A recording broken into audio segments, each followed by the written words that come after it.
Hey gang, we're here at the range, and we want to talk with you a little bit about a few warm-up drills that you can do to get yourself ready to go to actually get some drills done here at the range.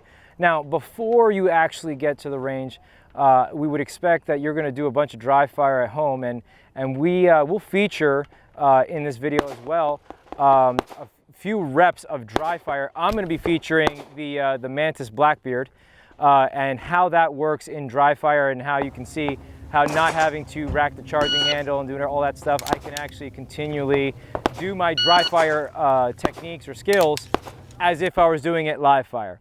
Brendan's gonna actually show you the traditional way with no Blackbeard in there, hitting each round, racking the charging handle every time, and you can see the difference for yourself. Then we're gonna do just a brief warm-up range plan, the ready up drills. So starting from low ready, high ready, low compressed ready, and then compressed high ready, okay?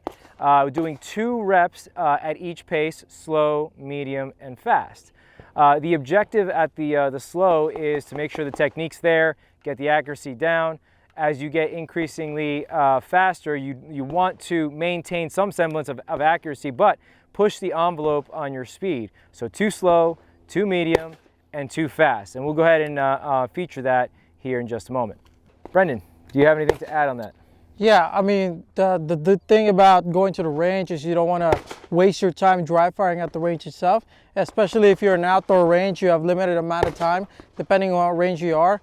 And here in this particular range we're on, if you're not an instructor, you're not teaching a class, you're relegated to about 2 hours per session. Pretty much. So you coming out here and spending 30 minutes to 45 minutes of that 2-hour session dry firing, trying to figure out what was the deficiency in your shooting, is wasting range time in which you could have done it at home.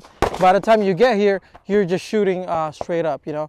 And the drill that we did is the slow, medium, and fast actually allows me to slow, fast, and medium allows me to, slow down and refine my movements, speed it up to failure, and then back it up a little bit to where I'm my combat or comfortable speed.